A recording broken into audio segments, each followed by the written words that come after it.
I'm what you could call a collector of bootleg Pokemon games. Pokemon Diamond and Jade, Chaos Black, etc. It's amazing the frequency with which you can find them at pawn shops, Goodwill, flea markets, and such. They're generally fun, even if they are unplayable, which they often are. The mistranslations and poor quality make them unintentionally humorous. I've been able to find most of the ones that I've played online, but there's one that I haven't seen any mention of. I bought it at a flea market about 5 years ago. Here's a picture of the cartridge, in case anyone recognizes it. Unfortunately, when I moved 2 years ago, I lost the game, so I can't provide you with screenshots. Sorry. The game started with a familiar Nidorino and Gengar intro red and blue version. However, the press start screen had been altered. Red was there, but the Pokemon did not cycle through. It also said black version under the Pokemon logo. Upon selecting new game, the game started the Professor Oak speech, and it quickly became evident that the game was essentially Pokemon Red version. After selecting your starter, if you looked at your Pokemon, you had, in addition to Bulbasaur, Charmander, or Squirtle, another Pokemon, Ghost. The Pokemon was level 1. It had the sprite of the ghosts that are encountered in Lavender Tower before obtaining the Slip Scope. It had one attack, Curse.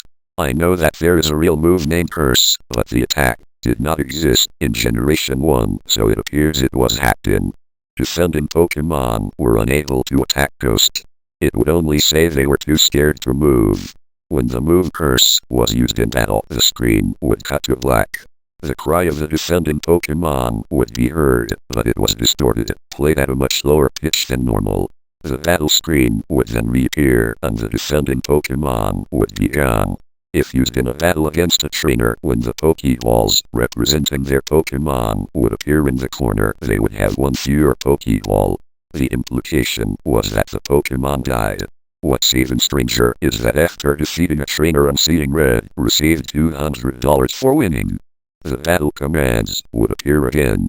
If you selected Run, the battle would end as it normally does. You could also select Curse. If you did, upon returning to the overworld, the trainer's spray would be gone. After leaving and re-entering the area, the spot where the trainer had been would be replaced with a tombstone like the ones at Lavender Tower. The move Curse was not usable in all instances. It would fail against Ghost Pokemon. It would also fail if it was used against trainers that you would have to face again, such as your rival or Giovanni. It was usable in your final battle against them, however. I figured this was the gimmick of the game, allowing you to use the previously uncapturable ghosts. And because Curse made the game so easy, I essentially used it throughout the whole adventure. The game changed quite a bit after defeating the Elite Four. After viewing the Hall of Fame, which consisted of Ghost and a couple of Arienda-leveled Pokemon, the screen cut to black. A box appeared with the words "Many years later." It then cut to Lavender Tower. An old man was standing, looking at tombstones. You then realized this man was your character. The man moved at only half of your normal walking speed. You no longer had any Pokemon with you, not even Ghost, who up to this point had been impossible to remove from your party through depositing in the PC. The overworld was entirely empty. There were no people at all. There were still the tombstones of the trainers that you used Curse on, however. You could go pretty much anywhere in the overworld at this point, though your movement was limited by the fact that you had no Pokemon to use HMS. And regardless of where you went, the music of Lavender Town continued on an infinite loop. After wandering for a while, I found that if you go through Diglett's cave, one of the cuttable bushes that normally blocks the path on the other side is no longer there, allowing you to advance and return to Pallet Town. Upon entering your house and going to the exact tile where you start the game, the screen would cut to black. Then a sprite of a Caterpie appeared. It was replaced by a Weedle and then a Pidgey. I soon realized as the Pokemon progressed from Rattata to Blastoise that these were all of the Pokemon that I had used Curse on. After the end of my rival's team, a youngster appeared and then a Bugcatcher. These were the trainers I had cursed. Throughout the sequence, the Lavender Town music was playing, but it was slowly decreasing in pitch. By the time your rival appeared on screen, it was little more than a demonic rumble. Another cut to black.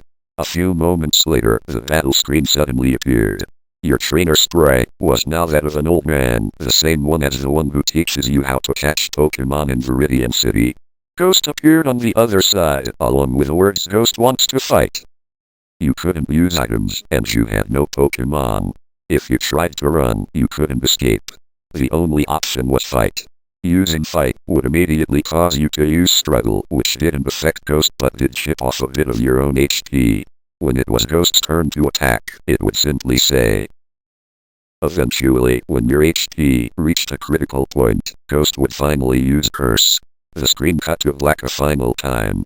Regardless of the buttons you pressed, you were permanently stuck in this black screen. At this point, the only thing you could do was turn the Game Boy off. When you played again, New Game was the only option. The game had erased the file.